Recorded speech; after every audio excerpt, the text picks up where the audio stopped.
Video 2 on rounding, rounding to the nearest 100.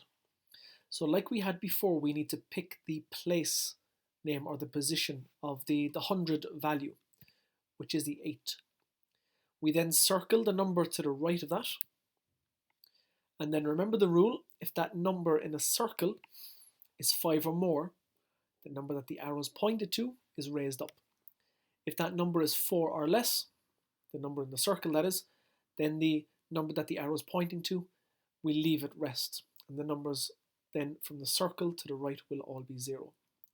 In this case, the number in the circle is a 4, which means that the 8 stays as it is, and the numbers after the 8 all round to 0.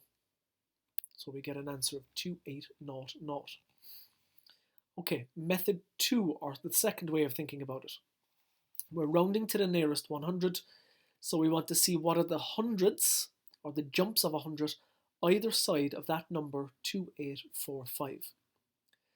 So, on the left is 2800, on the right is 2900. So 2845 is somewhere in between those. It's somewhere there, and you can see that that red arrow is closer to 2800, so when we round it to the nearest 100, it'll round down to that value. Right, second example, round to the nearest 100. So we need to look at the 100th place value, third one. There we go. So we circle the number to the right of it, and then the goal here is to see, do we round up or round down? Now we're rounding up, so the 6 will rise up to 7. So we'll have 5700. Okay, second way of looking at it. So we want to see where that lies, and that number lies somewhere between 5600 and 5700. Let's have a look at where it is exactly. It's somewhere there, and if it's there, gents, that means it's closer to the 5700, so we round up. Okay, round to the nearest 1000. So we have 2 thousands here. We look to the number to the right of it. Check the rule.